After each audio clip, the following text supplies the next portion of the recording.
7,7 sur un salaire de 900 euros, ça peut pas faire 40 euros, monsieur. Ah ben non. Bah oui, non, c'est là le problème, on mélange tout.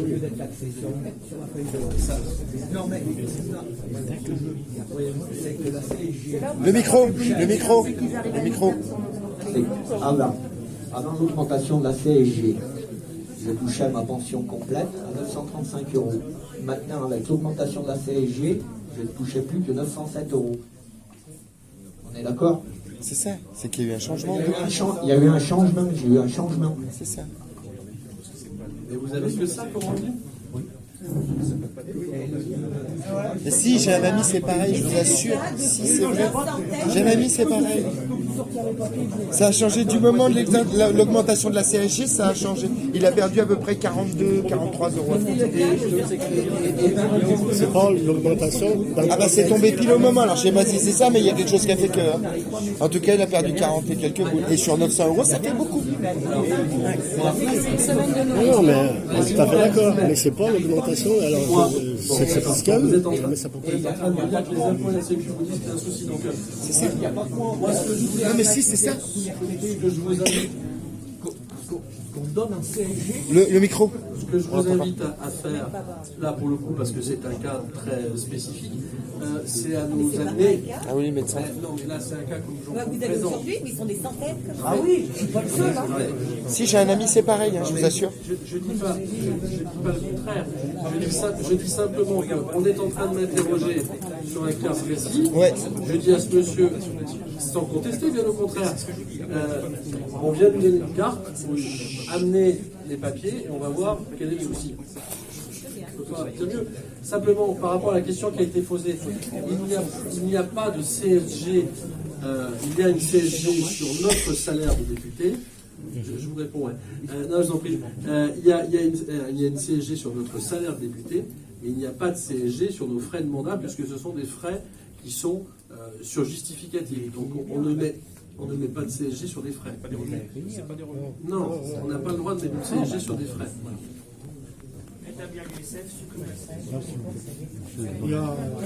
Alors, attendez, la CSG, Ah, c'est pas le même 40 taux. milliards d'euros, l'ISF, c'est 3.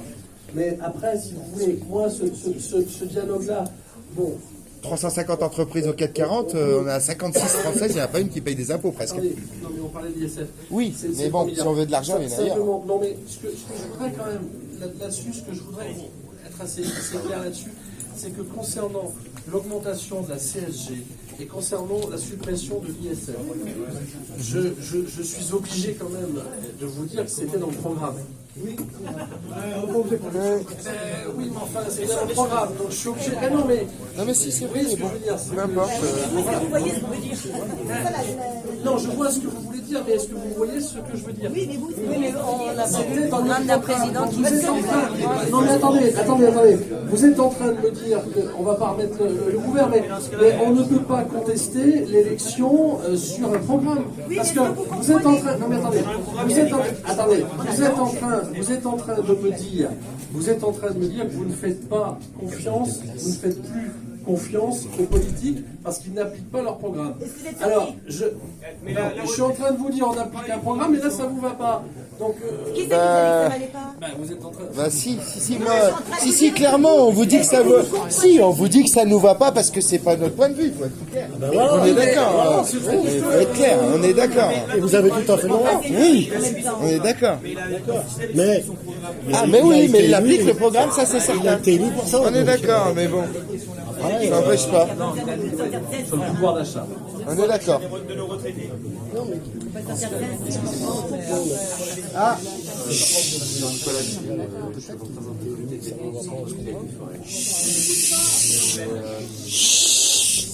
Monsieur Nicolas, je suis représentant du comité de défense et de soutien du centre hospitalier du Forêt, donc un hôpital de proximité.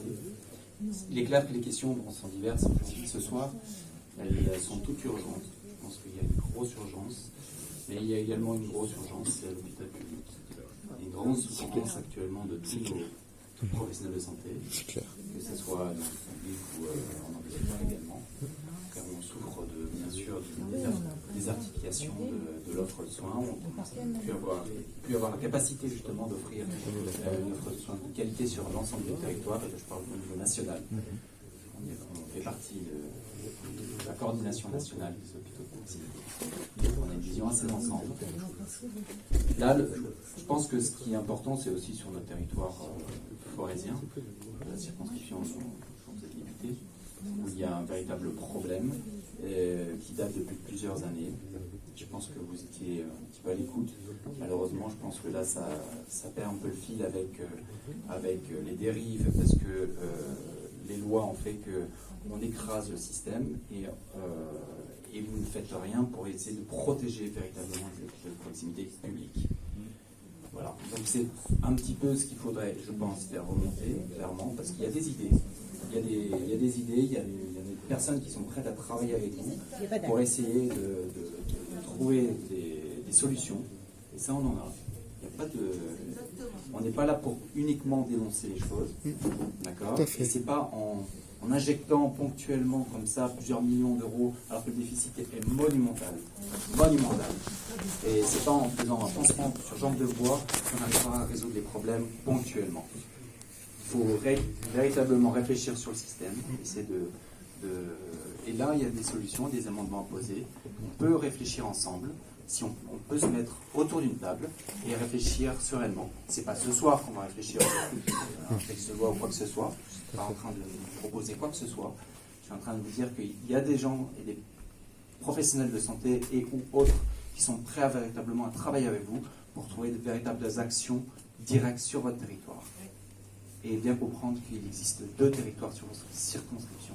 Si vous venez sur Panissière, c'est une joie de vous voir ici. Ça c'est clair. Mais il y a aussi Montbrison, et je pense qu'il faut bien comprendre qu'il existe 2 territoires. Cette compréhension de nos territoires, c'est en rencontrant la population. Voilà. Merci.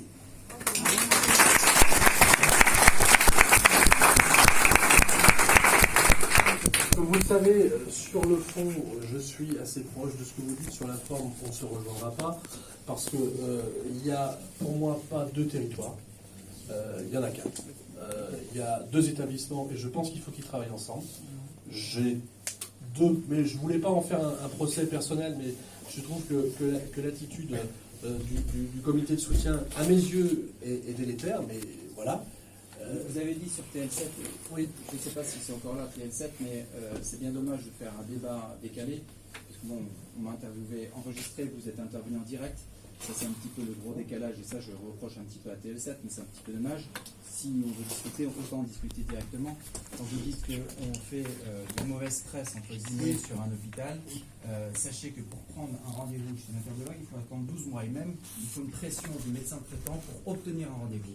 Donc, je ne vois pas comment on peut faire mauvaise presse, les patients viennent sur ce service. Donc, quelle est La question, si vous ne voulez... pas fuir les patients. Si.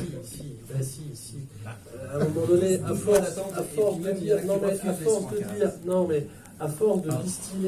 à force de distiller, ça c'est votre façon de voir les choses. À force de distiller de l'information péjorative sur l'hôpital, en disant de toute façon ça va fermer, de toute façon c'est foutu. Moi j'entends beaucoup de gens qui disent finalement c'est pas la peine d'y aller.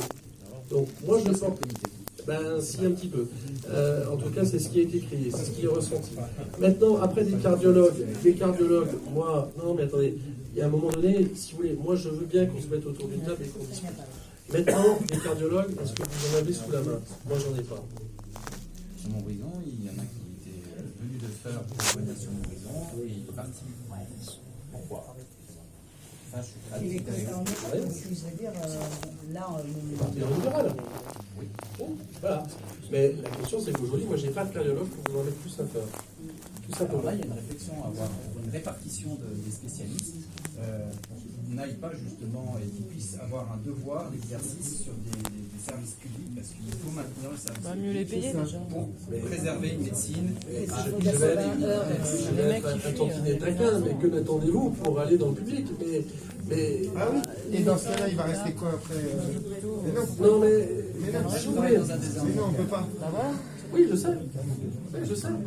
Mais il y a un moment donné, moi je vais vous dire, parce que, bon, Il y a toujours le profit, mais, Non, mais- être médecin, c'est aussi un devoir envers le citoyen. C'est surtout que les hôpitaux n'étaient pas prévus pour être rentables à la base. Mais ils ne le sont tous pas, hein, d'ailleurs. Mais, Ah bah oui, non, mais on tend vers la rentabilité parce que justement... simplement, C'est le problème de leur moi, je trouve un peu délicat dans votre critique, c'est que oui, on pouvait critiquer l'incitation du jour, c'est la première fois qu'on me Si par exemple, les 7 du tabac partait à la CPR, Laissez-moi vous dire ce que je veux dire. c'est vraiment ça. Alors que Laissez-moi. Je C'est la ne pas contradiction de beaucoup notre pays. entendu critiquer On voudrait qu'il y ait des années précédentes, alors même que l'hôpital était en totale déficience, avec un on déficit veut plus payer l'impôt. abyssal, Ça, c'est pas une bonne solution. avec d'autres directs. Parce que les impôts, on veut qu'il y en a qui payent plus ou qui payent maintenant. Je vous ai jamais entendu aussi. Il y a 156 entreprises qui sont en 440 qui ne payent rien. Ça représente 150 milliards à peu près. C'est rien. Maintenant, sur des travaux qui n'ont pas été faits auparavant, sur des investissements qu'on aurait dû faire auparavant. Donc si c'est pas il y a une une volonté, réflexion. Enfin, moi, j'ai pas envie de rentrer parce qu'on pourrait passer le cas sur lui. si on ne sera pas d'accord. Mais là, je vais pas associer, même si ça touche ce soir. Et bien sûr que c'est important de discuter. Mais il est clair que par rapport à cette répartition justement de cet argent, il y a un problème. Il y a un problème parce qu'on a supprimé un hôpital, enfin, on a supprimé un bloc opératoire sur le site de Feur qui était au nord, plusieurs millions d'euros. Et là, on dépense cet argent. C'est pas, là, je parle pas de la vaisselle de l'Élysée ou je parle pas de la piscine de Madame Macron. Je parle véritablement de plusieurs millions d'euros qu'on dépense comme ça devant nos yeux. Et ça, l'État le laisse faire. Et puis on va construire, on va encore construire et réinvestir. Là, vous savez qu'on va fermer la cuisine de Feur, la cuisine de l'hôpital de Feur, pour la transférer sur Montbrison. Et on va réjecter de l'argent sur le site de Montbrison. Alors qu'il y a une cuisine sur Feur qui est optimale. Ce qui va faire des transports, donc là je parle d'écologie, mais non, on va peut-être pas parler encore. C'est une question de salaire. Mais oui, il y a aussi. C'est une question de salaire. On est d'accord. Alors que ça, voilà. S'il vous plaît, là pour le coup, Non, mais il faut alors oui, ben, on va en parler logique. C'est-à-dire que moi je veux bien qu'on maintienne le site opératoire, le bloc opératoire.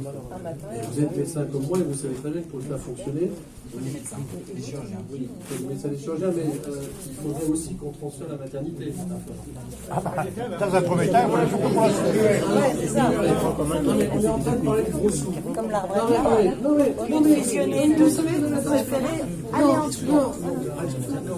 est-ce que vous entendez critiquer le fait qu'il n'y ait plus de cardiologue à la maison? Et pourtant ça m'arrange pas. Non, mais non, mais ça, elle a la maternité. Et on lui a laissé les quotas de médecins qui sortent des écoles. Non, mais c'est... Concernant le bloc opératoire, ce bloc opératoire, il ne peut pas. Ce bloc opératoire, il a pas de médecin, il a pas d'anesthésiste. Ces anesthésistes, si vous les enlevez des tranches horaires sur les gardes de maternité, vous transférez donc la maternité à Feur. 21 millions d'euros pour le enfant. C'était une ineptie. C'est comme ça, il y a 21 millions d'euros qui ont été mis. À l'intérieur, mais je ne sais pas si vous l'avez visité, mais l'éducation, il y a tout un centre néonatalité qui a été construit. Et là, au cœur de cette maternité, c'est 21 millions d'euros, il y a tout un service. Je sais. On a accepté ici le béton, on a injecté des millions dans du béton, et après on dit... Je vous dis sur le fond, on est d'accord, parce que là-dessus, on a asséché les finances de l'hôpital avec un montage financier catastrophique. La Cour des comptes, le dernier rapport de la Cour des comptes sur les médecins, sur les hôpitaux, c'est une honte. Très bien. Et moi, je vais vous dire une autre chose, puisqu'on parle de ça. On va peut-être s'entendre sur une annonce que vous avez peut-être entendue assez récemment. C'est sur les pattes de Montbrison. Peut-être entendu, parce que quand il s'agit de défendre le service public, il faut qu'on sache le défendre partout, à Feur comme à Montbrison. Il y a une réforme qui va se faire avec un projet sur Montbrison qui me paraît tout à fait délétère. Quand on transfère des pattes de Montbrison, on va donner clé en main à un opérateur privé. Mais ça Mais n'est c'est la France. non, justement, c'est pas l'État qui en a décidé. Ouais, mais bon. Ah ben non, c'est pas l'État qui a décidé. C'est qui prend C'est ces le Conseil décisions? général. C'est le département. Donc vous voyez, à un moment donné, il faut aussi faire... C'est Non, les mais élus. ça reste encore dépolitisé. C'est pas nous, le Mais moi, peuple, je qui suis allons en train dire, de tiens, on vous va dire, faire madame, tel... je suis en train de vous dire, madame, que je ne serai pas d'accord avec ce... Mais l'État donne les règles du jeu. Et, Oui, c'est ça. alors l'ARS vient d'autoriser le transfert des biens, effectivement. Mais je ferai en sorte que ce transfert de biens ne s'opère pas de cette manière. 3 minutes 47 pour changer un de nos vieux aujourd'hui. Oui, mais- J'ai ma belle-sœur Tout qui ça est pour vous dire, moi, aide-soignante. je veux bien qu'on se mette autour du table, mais il faut qu'on soit capable de travailler sur Feur et Montbrison, parce que nous n'en sortirons pas autrement. Je vous le dis honnêtement. Mais, Je vous dis honnêtement que nous y travaillons depuis longtemps. On en Oui, je rencontre sais, mais- régulièrement le Montbrison pour essayer oui, mais de comprendre et de trouver des solutions tout à fait respectables pour que ça soit gradué, que ça soit une offre de soins graduée et non pas dégradée comme ce qu'on est en train de subir à l'heure actuelle. non, elle est quand même graduée, il ne faut pas non plus dénigrer. Simplement, moi, La GHT, on a reçu le groupe Oui, hospitalier mais- territorial. Hein, je sais sur le GHT, Vous savez, le directeur du CHU a refusé Oui, monsieur à ce Galli. qu'il y ait un urologue qui s'exerçait plus longuement sur le site de j'ai pris des Montbrison. rendez-vous avec eux, parce que vous savez, moi j'ai donné mon accord, qui est un accord de principe, parce que je n'ai pas donné un accord, je ne vote pas là-dessus, j'ai donné mon accord pour l'étude qui avait été faite par les administrateurs provisoires pour la suite. J'avais rencontré, pour rentrer en détail, le directeur administratif, intérimaire, M. Giouz, pour savoir quelle serait sa ligne. J'ai rencontré pas plus tard que lundi 31, les syndicats, enfin une partie, le syndicat représentatif, j'ai rencontré la CGT, j'ai rencontré FO, justement pour rediscuter tout ça, parce que manifestement par rapport à ce qui était engagé dans le bilan et dans le diagnostic des administrateurs provisoires, il y a des choses qui n'ont pas été mises en place et qui ne sont pas prêtes d'être mises en place, c'est ça là-dessus. Je ne peux pas donner mon blanc-seing là-dessus. On avait parlé d'un centre de rééducation cardio-respiratoire dont aujourd'hui on n'entend plus parler. Et ça par contre, si moi j'ai donné mon accord sur des choses écrites, il faut qu'elles se fassent. Donc, dont acte, moi je suis tout à fait d'accord pour qu'on discute sur ce genre de choses, parce qu'effectivement ça n'est pas tenable. Maintenant, un argument qui est important, c'est que j'ai pris plusieurs fois attache avec la ministre, qui s'est engagée, mais publiquement et en privé, Agnès Buzyn, pour qu'on maintienne ces hôpitaux de proximité. Après, vous allez me dire, ok, mais qu'est-ce qu'on y met dedans? Et voilà. Je suis d'accord. La question, c'est de réorganiser. Mais la proposition des administrateurs provisoires n'était pas inintéressante. Simplement, il faut qu'elle s'applique. Et aujourd'hui, elle ne s'applique pas. Par contre, ça, je suis d'accord avec vous. Et ça, je ne peux pas l'entendre. Donc, j'ai pris rendez-vous avec les syndicats. Je prendrai rendez-vous de nouveau avec l'ARS, parce que ça, je ne peux pas le cautionner. Très clairement. Voilà. Alors, ce ne sera pas le gendarme dans la Loire, ça sera Graal à Lyon, mais c'est important qu'on puisse avoir cet échange-là, parce que, clairement, et par contre, une chose pour laquelle je vous félicite, et je vous félicite parce que je sais que le travail que ça représente, bien sûr c'est la construction de la NSP, mais au-delà de ça, c'est surtout la création de la CPTS, professionnel territorial de santé. Voilà. Et ça c'est important parce que c'est avec ça qu'on fait vivre un hôpital, qu'on fait vivre un territoire, en particulier sur des zones désertifiées, et qu'on fait travailler des professionnels ensemble. Sur le plan pratique, il faut véritablement que l'ARS Oui. mette véritablement les moyens pour nous aider à... Et ça, je suis tout à fait d'accord. C'est pour ça. 3 heures sur les hôpitaux, là. Hein. On a autre chose à faire. Je pense que c'est pour toi important. Non, mais c'est Je me régale, mais monsieur, le soin, c'est quand même important. Moi. très important. On a expliqué les hôpitaux, il y a un problème, c'est terminé. Nous, on essaie de trouver des solutions, là, justement. C'est dommage. Est-ce que... Mais bon, on aura l'occasion d'échanger d'autres fois. Est-ce qu'il y avait d'autres choses? Donc, alors, par rapport à ça... il faut faire remonter 3-4 doléances, parce qu'il va en donner une dizaine, une quinzaine. Les transports en commun. En toute matière. Ah, mais qu'est-ce que vous appelez en toute matière? Constituant, obligatoire, révocateur et Oui, législatif. non, ça d'accord, oui, mais c'est-à-dire... C'est un total. Et sur quelle mesure? Alors, tout dépend des sujets. Il faut réclamer. J'ai pas mon sac. J'aurais donné un truc du riz. Parce que sinon, il sert à Je rien. le connais, non mais je connais le principe, non mais je sais ce que c'est. Sinon, il sert à rien. Non, je suis pas en train de vous dire que ça sert à rien. Non, mais moi, mon rôle aussi ici, c'est pas de politiser le débat, c'est Non, bref, simplement de vous dire. c'est pour vous puissiez remonter des choses C'est que nous, c'est de vous 3-4 dire, demandes. madame. Voilà, moi je vous explique une chose. Comment on fait fonctionner l'État avec le rythme. C'est-à-dire que. On commence à la base. C'est compliqué, ça c'est certain. Non, tout à l'heure, on commence à la base. Eh ben, on fait voter les Français. Après ça, c'est notre demande, mais d'abord ce qu'il faut faire, ce qui pourrait faire boucher la chose, c'est qu'est-ce que vous voulez pour mieux vivre, les retraites, les salaires. C'est des trucs qu'il faut qu'ils remontent comme ça. Non, mais attendez. 2-3 demandes qu'on vote. Si vous voulez, juste une chose sur le rythme, et après je vous laisse la parole. Simplement, vous aurez compris que le rythme, on en a entendu beaucoup parler ces temps-ci, et que je ne pense pas que ça soit une valeur ajoutée que de dire le rythme. C'est le droit de l'homme. Non, mais il n'y a pas de rythme comme ça, non. Ah non, mais ça va pas être simple. Hein. Mais la question c'est aussi d'être un peu force de proposition, c'est-à-dire c'est comment à quoi sert quel exemple de loi, quelle proposition vous allez faire avec le RIC. Parce qu'on peut pas tout voter avec le RIC. Ah non, mais des trucs ah non, on n'a pas dit qu'on votait tout, on a dit qu'il y avait certains sujets qui nous intéressaient qu'on allait voter avec le RIC. Là, c'est ce que je suis en train de dire. Il y a certains sujets qui vous intéressent et lesquels vous les remontez vraiment au Premier ministre. Le RIC total. Donc le RIC déjà au premier. Le deuxième, c'est quoi, les salaires? Non, les salaires, c'est quoi? Le RIC total, ça veut dire quoi? Voilà, donc ça veut dire que c'est pas tout à fait ce que je viens d'entendre. C'est à tout. La fiscalité, les salaires, les retraites et le RIC. On a vraiment... On en parle depuis 2 heures, s'il vous plaît. D'abord, il faut réfléchir. Le RIC, c'est un détail dans une demande qui est la demande, pour moi, c'est de la démocratie directe. Un peu plus de voilà, c'est ça. Le RIC, en fait, ça s'embourbait avec ça. Et autant, je trouve, alors là, pour le coup, autant eux que nous. Ah ben oui, non, mais c'est certain que ça va être compliqué. Hein. Même nous, on ne sait pas exactement comment ça va se passer. Non, mais je trouve que... Je ne suis pas pour monter les gens les uns contre les autres, mais je trouve qu'effectivement, vos réflexions tombent sous le sens, parce qu'effectivement, je ne suis pas sûr que le RIC soit... c'est ça, voilà. Non, mais justement, il faut qu'on y réfléchisse, qu'on en parle. Personne n'a dit que c'était déjà fait, déjà informé, déjà... Non, mais je pense... Alors, je fais... Je vais pas parler en mon nom. Je vais dire un point de loin.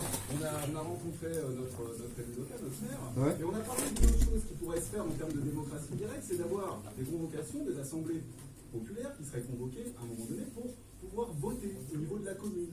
Eh ben, mais par exemple, simplement sur des décisions. Et c'était une idée, on n'est pas en train de dire... Ah non, mais c'est certain, on n'a pas, personne n'a la bonne solution encore. C'est certain, dans une volonté d'un peu plus de démocratie directe. Totalement. Comment faire à long terme. Alors du coup, tu voteras un référendum dans ta mairie. Eh ben, c'est pas un référendum, c'est ça. Oui, non, mais ça c'est certaines questions. Tu poserais certaines questions et vous voterez sur ces questions-là. Non? Il y a des mecs qui ont râlé en disant juste voter pour des élections et puis laisser les mecs faire pendant un moment, c'est pas participer à la vie démocratique. Ah mais c'est certain. On veut participer aux décisions. On est le peuple. D'accord. Oui, mais il faut que ça se parle localement. De quelle manière on fait ça?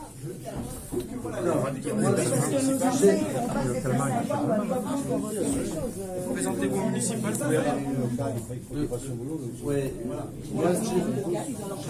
Moi, je vous fais une proposition que j'avais transférée, que